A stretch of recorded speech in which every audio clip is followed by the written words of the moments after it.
Touring doctors ரசிகர்களுக்கு வணக்கம். வாங்க லென்ஸுங்க செக் போகலாம்.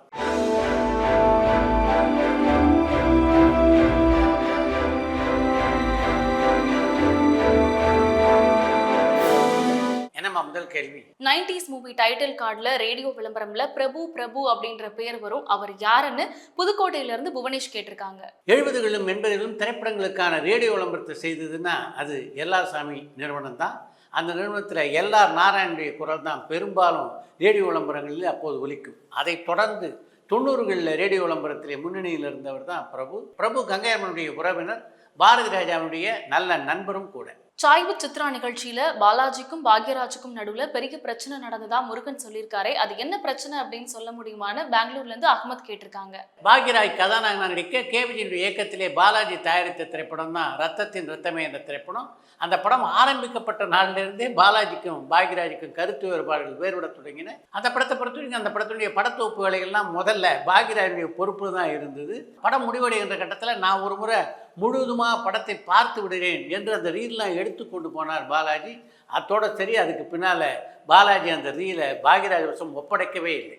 அதற்கு பின்னாலே அந்த படத்தினுடைய பின்னணி சேர்ப்பு நடந்தது கூட பாக்யராஜுக்கு தெரியாது. முழுமையாக அந்த படத்தோடு பாக்யராஜுடைய தொடர்பு அதுக்கு பின்னால் அருந்து போயிற்று என்று தான் சொல்ல வேண்டும். பிஸ்தா படத்தை இப்போ ரீரிலீஸ் பண்ணா நல்ல ஒரு வைபோட ஆடியன்ஸ் நல்லா என்ஜாய் பண்ணுவாங்க. அதுக்கு இப்போ வாய்ப்பு இருக்கான்னு காஞ்சிபுரம்ல இருந்து சரவணன் கேட்டிருக்காங்க. கார்த்திக் படங்களில் மறுவெட்டுக்கு மிகச் சரியான படம் அப்படின்னு நான் நினைக்கிறது உள்ளத்தை அள்ளித்தா படத்தை. பேண்ட் மாஸ்டர் மாமன் மகள் படங்களை ப்ரொடியூஸ் பண்ண ஏஜிஎஸ் மூவிஸும் இப்போ இருக்கிற ஏஜிஎஸ் என்டர்டைன்மெண்ட்டும் ஒன்னா இல்ல வேற வேறையான திருப்பூர்ல இருந்து கவின் ராம் கேட்டிருக்காங்க. பேண்ட் மாஸ்டர் போன்ற படங்களை தயாரித்த ஏஜிஎஸ் நிறுவனத்திற்கும் இப்போது பல படங்களை தொடர்ந்து தயாரித்துக் கொண்டிருக்கின்ற ஏஜிஎஸ் என்டர்டைன்மெண்ட் நிறுவனத்திற்கும் எந்த தொடர்பும் இல்லை. சத்யராஜ் மோடியா நடிச்சா சந்தான பாரதி அமித்ஷாவா நடிப்பாரான திருப்பூர்ல இருந்து பிரபு கேட்டிருக்காங்க.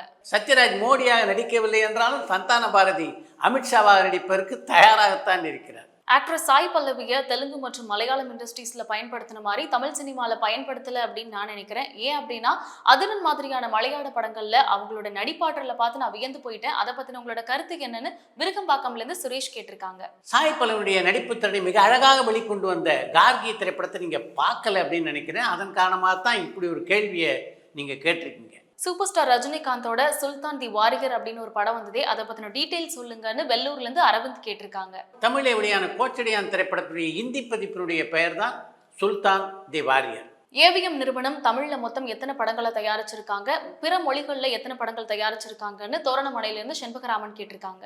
ஏவிஎம் நிறுவனத்தினர் இதுவரையிலே 177 திரைப்படங்களை தயாரிச்சிருக்காங்க. இதுல 92 தமிழ் திரைப்படங்கள். ஹிந்தி, தெலுங்கு, கன்னடம் போன்ற மொழிகளில் அவங்க தயாரித்த படங்களுடைய எண்ணிக்கை 85. டைரக்டர் ஹரியோட ரத்னம் படம் பார்க்கும்போது அவரோட முந்தைய படங்களே நல்லா இருந்துச்சு. ஸோ அப்படி இருக்கும்போது அவர் KS ரவிக்குமார் மாதிரி வெளியில கதையை வாங்கி ஸ்கிரீன் பிளே டைரக்ஷன் மட்டும் அவர் பண்ணலாமே, இதை பத்தின உங்களோட கருத்து என்னன்னு சென்னையில இருந்து அசோக் கேட்டிருக்காங்க.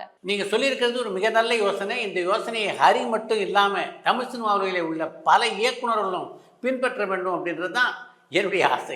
ரஜினி, கமல், விஜயகாந்த் மாதிரி இப்போ விஜய், அஜித், அதுக்கு அடுத்து மூன்றாவது நடிகர் யாருன்னு கரூர்ல இருந்து மோகன் கேட்டிருக்காங்க. சிவாவுடைய இயக்கத்திலே உருவாகி கொண்டிருக்கின்ற கங்குவா படத்தினுடைய வெளியீட்டுக்கு பின்னால அந்த இடத்துக்கு சூர்யா வருவதற்கு வாய்ப்பு இருப்பதாக நான் நினைக்கிறேன். சார், விஜயகாந்தோட பையன் சண்முக பாண்டியன் நடிச்ச படைத்தலைவன் படத்தோட ஆடியோ லான்ச்சுக்கு விஜய் வருவாரு அப்படின்னு சொல்றாங்களே, அது உண்மையான? குவைத்ல இருந்து அமர்தீஸ்வரன் கேட்டிருக்காங்க. சண்முக பாண்டியனின் படைத்தலைவன் பாடல் வெளியீட்டு விழாவிலே விஜய் கலந்து கொள்வது இன்னும் உறுதி செய்யப்படலை. மோகன்லால் இப்போ ரீசெண்டா அவரோட பர்த்டே செலிப்ரேட் பண்ணியிருக்காரு. ஸோ அவர் ஜெயிலர் 2 படத்துல நடிக்க வாய்ப்பு இருக்கா? இதுக்கு முன்னாடி அவர் கூட நீங்க இன்ட்ராக்ட் பண்ணியிருக்கீங்களா? அவரை பத்தின ஏதாவது இன்ட்ரெஸ்டிங் குவாலிட்டி இருந்தா ஷேர் பண்ணுங்கன்னு கோயம்புத்தூர்ல இருந்து அஜய் கேட்டிருக்காங்க. மலையாள நடிகர்களில் எனக்கு ரொம்ப பிடித்த நடிகர்னா அது மோகன்லால். அவரோட நெருங்கி பழகக்கூடிய வாய்ப்பு இது வரைக்கும் எனக்கு கிடைக்கல.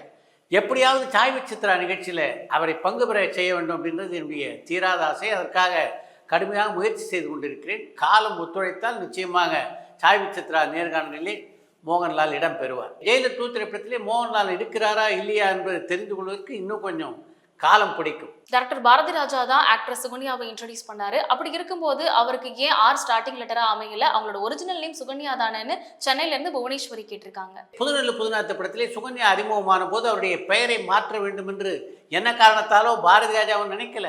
தன்னுடைய பெயர் ஆர்வரிசையிலே மாற்றப்பட வேண்டும் என்று சுகன்யாவும் நினைக்கல. அதன் காரணமாகத்தான் சுகன்யா என்றே அவருடைய பெயர் டைட்டிலே இடம்பெற்றது. ஸோ நீங்க சொல்ற இன்று ஒரு தகவல் இதுக்கு முன்னாடி யாருமே சொல்லாத தகவலா இருக்கு. இது எல்லாமே நீங்க ஒர்க் பண்ற காலத்துல நீங்க குறிப்புகள் எடுத்து வச்சதா, இல்ல உங்களோட நினைவுகள்ல இருந்து இதெல்லாம் ஷேர் பண்றீங்களான்னு சிங்கப்பூர்ல இருந்து குணசீலன் கேட்டிருக்காங்க. இன்று ஒரு தகவல் நிகழ்ச்சியிலே நான் சொல்லுகின்ற பல தகவல்கள் பல புத்தகங்களிலும் பத்திரிகைகளிலும் நான் படித்த தகவல்கள் தான்.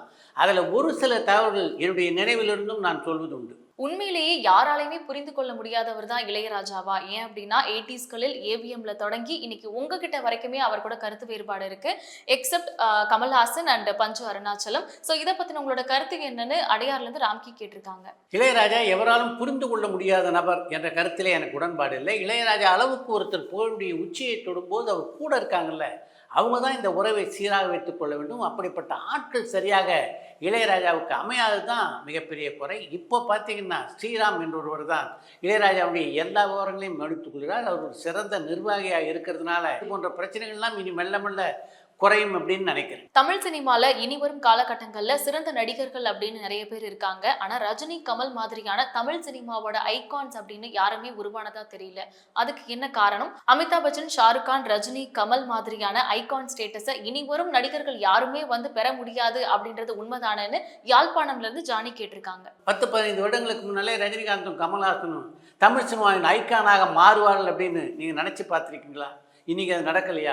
அது மாதிரி எதிர்காலத்திலும் இப்போதுள்ள கலைஞர்கள் பலர் ஐகானாக உருவாவதற்கு வாய்ப்புகள் இருக்கின்றன. கங்குவான், வேட்டையன் 2 திரைப்படங்கள் தீபாவளி அன்னைக்கு ரிலீஸ் ஆகி ஒன்றுக்கு ஒன்று போட்டியாக அமையும் அப்படின்னு சோஷியல் மீடியாவில் வந்து ட்ரெண்டிங்காக போயிட்டு இருக்கு. அது உண்மையா?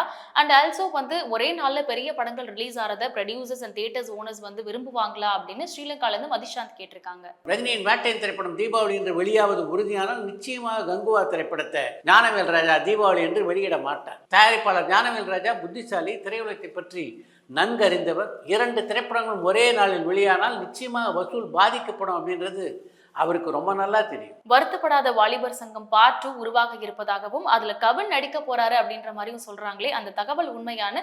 தோரணமலையிலிருந்து செண்பகராமன் கேட்டிருக்காங்க. வருத்தப்படாத வாலிபர் சங்கத்தை பொறுத்த வரைக்கும் அந்த படத்துடைய 2ஆம் பாகத்தை எடுக்கவே கூடாது அப்படின்றதுல நாங்கள் உறுதியாக இருக்கிறோம் அப்படின்னு ஏற்கனவே சிவகார்த்திகேயன் ஒரு பேட்டியில் பதிவு செய்திருந்தார். ஆனாலும் பொன்ராம் அந்த படத்தை மீண்டும் எடுப்பதற்கு வாய்ப்புகள் இருக்கின்றன. இப்போதைக்கு அது நடக்குமா அப்படின்னு எனக்கு தெரியல.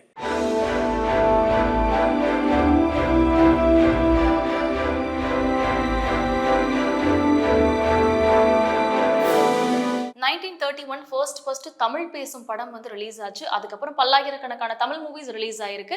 நிறைய படங்கள் முழுவதும் தயாரிக்கப்பட்டு தியேட்டரில் ரிலீஸ் ஆகாமையே போயிருக்கு. அப்படி ரிலீஸ் ஆகாம போன படங்களோட பட்டியல் எல்லாமே சேமிச்சு வச்சிருக்காங்களா? அண்ட் ஆல்சோ பழைய படங்களோட ரீல்ஸ் எல்லாமே அர்ச்சீவ் பண்ணி வச்சிருக்காங்களான்னு நியூயார்க்ல இருந்து பத்மநாபன் கேட்டிருக்காங்க.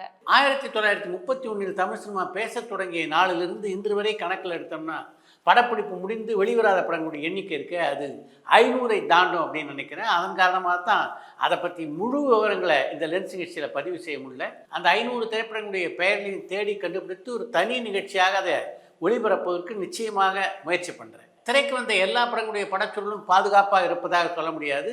ஒரு சில பட தயாரிப்பாளர்கள் அதை பத்திரமாக வைத்திருக்கிறார்கள். பல பட தயாரிப்பாளர்கள் அதிலே கவனம் செலுத்தாமல் போன காரணத்தினால அந்த படச்சொல்கள் எல்லாம் அழிந்தே போய்விட்டன அப்படின்றது தான் உண்மை. அடுத்து இன்னொரு தகவல். கே. மாதவன் இசையிலே அடிமை பெண் படத்திலே அம்மா என்றால் அன்பு என்று தொடங்குகின்ற பாடலை ஜெயலலிதா பாடியிருந்தார் அப்படின்றது உங்களுக்கு நல்லா தெரியும். அந்த பாடலை ஜெயலலிதா பாடுவதற்கு காரணமாக இருந்தவர் எம்ஜிஆர்.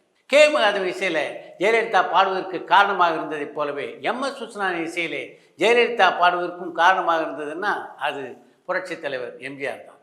எம்.எஸ். விஸ்வநாதன்ட்ட அடிக்கடி எம்ஜிஆர் சொல்லிக்கிட்டே இருப்பார், அம்மு ரொம்ப நல்லா பாடுது, அதுக்கு நல்ல இனிமையான குரல், ஏன் உங்களுடைய இசையமைப்பில் அதுக்கு பாடுறதுக்கு நீங்கள் வாய்ப்பு கொடுக்கக்கூடாது? என்னை பொறுத்த வரைக்கும் அந்த சுற்றி நல்ல நல்ல பாடகர்கள் இருந்ததுனாலும் பாடகிகள் இருந்ததுனாலும் கவிஞர்கள் நடிகர்கள் இவங்களெல்லாம் பாட வைக்கிறதுல எனக்கு எந்த காலகட்டத்திலும் ஆர்வமே இருந்ததில்லை. ஆனாலும் எம்ஜிஆர் இப்படி சொல்லிக்கிட்டே இருக்காரு அப்படின்றதுக்காக தான் சூரியகாந்தி படத்திலே ஜெயலலிதாவை பாட வைக்கிறது அப்படின்னு நான் முடிவு பண்ணேன். ஓ மேரே தில்ரூபா என்று தொடங்குகின்ற அந்த பாட்டை ஒரே ஒரு முறை தான் ஜெயலலிதாவுக்கு நான் பாடி காட்டினேன். அவரை பொறுத்த வரைக்கும் அவருக்கு கற்பூர புத்தி அப்படின்னு தான் நான் நினைக்கிறேன். அதன் காரணமாகத்தான் ஒரே ஒரு முறை அந்த பாடலை கேட்டுவிட்டு டிஎம்எஸோடு இணைந்து அந்த பாடலை அந்த அளவுக்கு மிகச்சிறப்பாக அவரால் பாட முடிந்தது என்று ஒரு பத்திரிகை பேட்டியிலே பதிவு செய்திருக்கிறார் மெல்லிசை மன்னர் எம்.எஸ். விஸ்வநாதன்.